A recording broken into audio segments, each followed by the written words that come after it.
¿Sabías que la Gran Barrera de Coral es la estructura viva más grande de todo el planeta? Además de ser el arrecife de coral precisamente más grande de todo el mundo y además también de ser visible a simple vista desde el espacio. Lastimosamente, este maravilloso ecosistema repleto de vida, colores y otros seres vivos y otras formas de vida, no solamente corales, sino también cientos y cientos de toda clase de especies, peces, pulpos, estrellas de mar, de todo prácticamente, porque son el hábitat y el refugio de todos estos animales. De hecho, como curiosidad, los corales son el hábitat y refugio del 25% de la fauna y flora marina. Son un lugar que influye directa o indirectamente en la vida de una gran parte de la biodiversidad marina mundial. Así que son esenciales porque están conectados indirecta o directamente con el resto de especies de todo el globo en los océanos precisamente. Como lo decía antes, lastimosamente el 67% de los corales de la Gran Barrera de Coral han muerto y otra gran parte se encuentra en un grave peligro debido al blanqueamiento de coral causado por el calentamiento global, el cual a su vez produce la elevación de las temperaturas en el océano. Sobre esto es sobre lo que hablaremos el día de hoy en este interesante video que a mí personalmente me apasiona bastante porque los corales son un lugar maravilloso, son un ecosistema muy valioso que enriquece los océanos porque, como lo decía antes, también son el hogar, el refugio y la seguridad de cientos y cientos de animales y seres vivos. Pero empecemos de hecho por ahí. ¿Qué son los corales? Son, bueno, seres vivos por una parte, pero son animales, son plantas, son hongos, rocas. Hay muchos que denominan a los arrecifes de coral, a las colonias de pólipos, como bosques tropicales submarinos, pero en realidad no son bosques, nos parecen a bosques, porque claro, estamos acostumbrados a la tierra y vemos semejanza en ellos, pero no son bosques, no son plantas como tal, son animales, de hecho, animales invertebrados, y esos animales como tal crean su propio exoesqueleto y es lo que vemos en las imágenes básicamente. Son los pólipos, los individuos que secretan su propio exoesqueleto. El pólipo como tal a mí me parece un animal muy interesante porque pertenece al filo nidario por una parte, es decir que está emparentado por ejemplo con la anémona o con las medusas, y si se fijan es como una medusa al revés, es como una medusa volteada básicamente. Por una parte tenemos los tentáculos que están recubiertos por células urticantes que sirven para su autodefensa y además a veces para cazar por ejemplo plancton o pequeños pececitos que se acercan a la boca. Luego está la boca, ese gran orificio que contiene la cavidad digestiva, el estómago básicamente, cubierto por una capa que se llama la gastrodermis. Luego en la parte externa también está la epidermis básicamente. En el fondo de la boca se cierra básicamente y el epitelio forma el exoesqueleto básicamente a través de una cosa que se llama la placa basal. Entonces el pólipo genera el exoesqueleto y a partir de ahí, a partir de la producción del exoesqueleto, que tarda bastante, o sea, los corales no surgen de la noche a la mañana. De hecho, se estima que los corales están en los océanos desde hace 500 millones de años y la producción de todo ese exoesqueleto y la generación de ese ecosistema que hoy es el hogar pues de cientos y cientos de animales, como lo decía hace un momento, tarda bastante, miles y miles de años, en ocasiones cientos de años, en producir lo que se conoce como ese esqueleto calcáreo que está hecho a base de carbonato cálcico básicamente. Calcáreo quiere decir aquellos objetos que están hechos de carbonato cálcico, ¿sí? Básicamente los pólipos agrupados en esos exoesqueletos o en esos esqueletos calcáreos forman colonias y esas colonias de pólipos forman a su vez grandes arrecifes de coral. Eso es lo que conocemos como arrecife de coral, pero no solamente hay pólipos, también tenemos otro tipo de corales. De hecho, se estima que alrededor de todo el mundo hay unas más de 6.000 especies y variedades de corales, pero principalmente podemos encontrarnos con dos tipos de corales. Por una parte están los corales duros, que también son conocidos como corales pétreos y que pues se llaman así precisamente por esa principal característica, por su dureza, por su rigidez precisamente. Son rígidos debido a que tienen ese esqueleto calcáreo precisamente hecho de carbonato cálcico. Y por otra parte están los corales blandos, que son aquellos que carecen de la capacidad de construir su propio exoesqueleto, por lo cual tienen una capacidad de ser más flexibles, tienen esa característica de flexibilidad y además de maleabilidad. Nos recuerda recuerdan, por ejemplo, algunos como el coral látigo, el coral de dedo, que son corales que tienen formas bien similares en la tierra, por ejemplo, a abanicos, a hojas, a plantas, y diría que son los que inspiran ese llamado de bosques tropicales, bosques vivos submarinos, aunque como lo decía antes, de nuevo reitero, no son bosques, no son plantas, son animales invertebrados. ¿Y qué es lo que pasa? ¿Por qué están bajo riesgo? Pues ven, tienen bastantes amenazas, aunque también son muy importantes para la tierra, como les decía antes. De hecho, de todos los mares ocupan solamente el 0,5 del espacio del mar. Sin embargo, están relacionados indirecta o directamente con el 90% de la fauna y flora del océano, básicamente. Se encuentran en las costas de más de 109 países, principalmente en vías de desarrollo, y se estima que 96 de esos 109 países ya han perdido una cantidad significativa de sus arrecifes de coral, lastimosamente.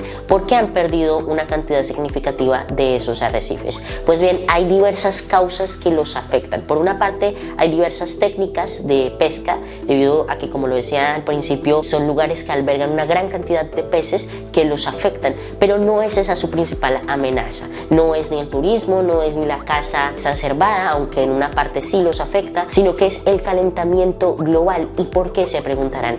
Pues bien, en esa breve descripción que les he hecho del coral, no he mencionado aún una parte esencial de coral, y es su nutrición. ¿De qué dependen? ¿De dónde extraen la energía? Antes les decía que los tentáculos, por ejemplo, a veces cazan plancton o peces, pero no muy constantemente. Pues en realidad dependen de unas algas llamadas zooxantelas. Son unas algas fotosintéticas unicelulares que básicamente son las que le dan ese característico color a los corales, precisamente. Es decir, los corales tienen esa característica de estar cercanos a la superficie precisamente porque dependen de la luz solar, porque dependen de la fotosíntesis que hagan estas algas. Y se preguntarán qué tienen que ver estas algas con los corales, pues que tienen una relación muy estrecha y cercana. Se llama simbiosis, básicamente. La simbiosis, esa relación simbiótica, básicamente es una relación de dependencia y beneficio mutuo, en la cual el coral le ofrece, por ejemplo, dióxido de carbono, compuestos nitrogenados, además del refugio al alga, y el alga le da más del 90% de los productos que produce a partir de la fotosíntesis. Esos productos son glúcidos, aminoácidos, el oxígeno precisamente que produce, entre otros elementos más. Es una relación de dependencia totalmente, es decir, el uno depende del otro. Así de claro, simplemente.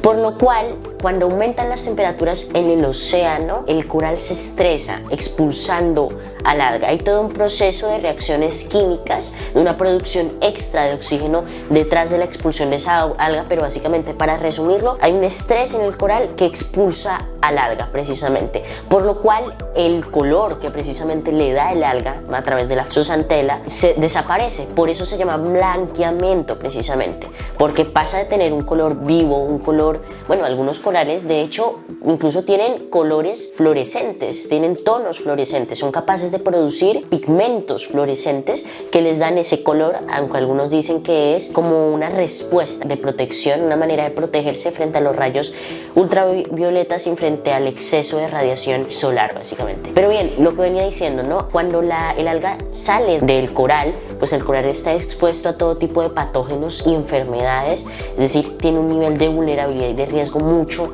mayor, precisamente. Es decir, no es que esté muerto directamente, pero si no se recupera, sí que se morirá. Y además, lo lamentable en esta situación es que los corales precisamente son ecosistemas muy sensibles a los cambios ambientales, a los cambios como de presión y de temperatura, así que un cambio mínimo de temperatura puede generar el blanqueamiento de muchísimos corales, como es lo que está pasando precisamente. La temperatura aumenta en los océanos del globo y los corales se ven amenazados precisamente. Es importante también ahí aclarar que una vez un coral se afecta, el resto también se podrían llegar a afectar. O sea, quiero decir, la expansión de ese blanqueamiento es bastante rápida. Es decir, que la recuperación a sí mismo de esos ecosistemas es muy poco probable, mejor dicho. Es decir, en muy pocas ocasiones estos ecosistemas tan valiosos para la biodiversidad marina global se pueden llegar a recuperar, precisamente porque, como lo explicaba antes, son muy sensibles a esos cambios.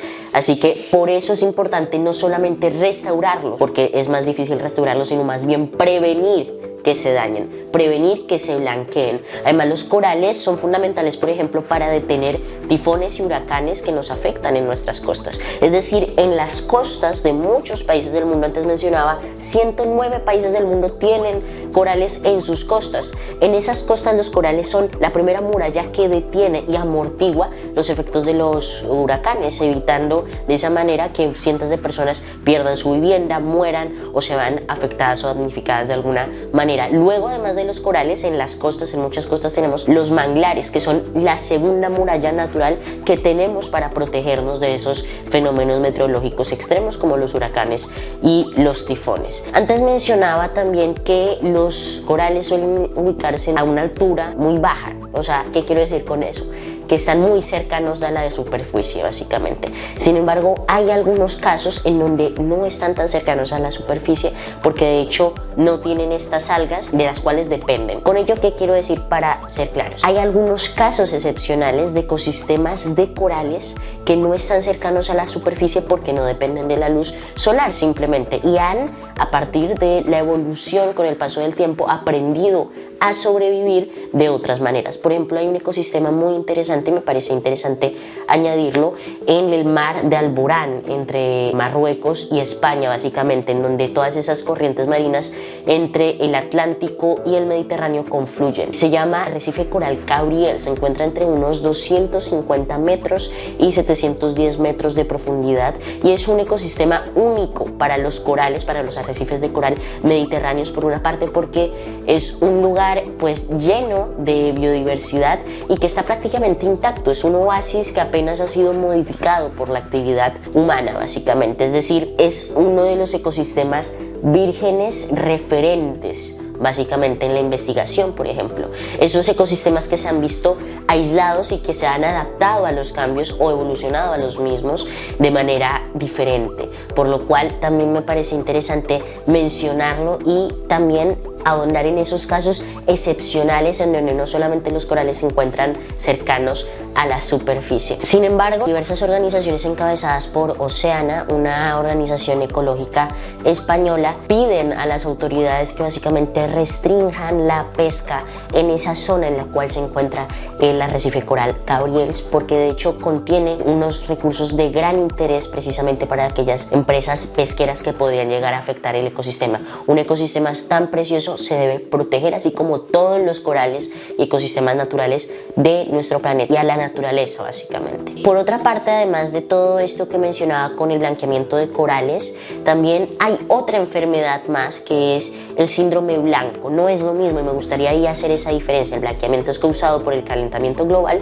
y por las altas temperaturas que generan el estrés en los corales, y por otra parte está el síndrome blanco, que es un patógeno que se encuentra presente en algunos corales, sobre todo del arrecife coral mesoamericano en el Caribe, básicamente. En el 2017 se descubrió en las costas de Florida ese mismo patógeno que estaría afectando a diversos corales, aunque es una cosa, es una situación, un síndrome, una enfermedad que se está hasta ahora estudiando, que está en un proceso de investigación y de indagación, básicamente. Para resumirlo muy simplemente, el patógeno se cree que proviene de todos esos agroquímicos que se vierten al océano, sobre todo de ríos de África y de América, que luego a través de las corrientes oceánicas llegan precisamente hasta estos arrecifes de coral, afectándolos. Una serie de químicos que afectan su sistema inmunológico y que los vuelven mucho más vulnerables precisamente también a las enfermedades. Finalmente, me parece muy importante recalcar en la urgencia que tienen estos ecosistemas. Desde 1970 se estima que en aproximadamente unos 90 sistemas arrecifales o hábitats arrecifales se han reducido a la mitad, precisamente. Una situación sumamente seria, y antes lo decía con ese dato tan sorprendente: el arrecife coral más grande del mundo, que es la Gran Barrera de Coral, ha perdido más de la mitad, precisamente el 67% de sus corales en los últimos años. Y no es una situación aislada, es una situación por el contrario generalizada en muchísimos lugares y corales de la Tierra. Así que por eso es importante alzar nuestras voces exigiendo a aquellos que tienen responsabilidad al respecto y que pueden tomar cartas en el asunto, que lo hagan precisamente y que protejan ese tesoro natural que hay en los océanos, ese tesoro oceánico que son los corales. Cada uno, por supuesto, también puede contribuir alzando su voz como ciudadanos, así que por los corales y por su protección.